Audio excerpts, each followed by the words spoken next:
Hi guys, welcome back to the new video. In this video, I'm going to show you how you can integrate Shopify with Klaviyo. So let's get started. First of all, you have to go on the Klaviyo. Once you're in, you have to integrate external apps, and here you have to search for the Shopify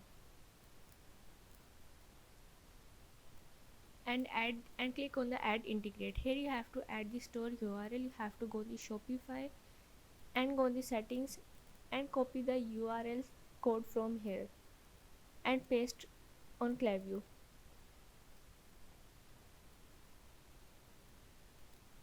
and press the enter, and here your URL code has been added.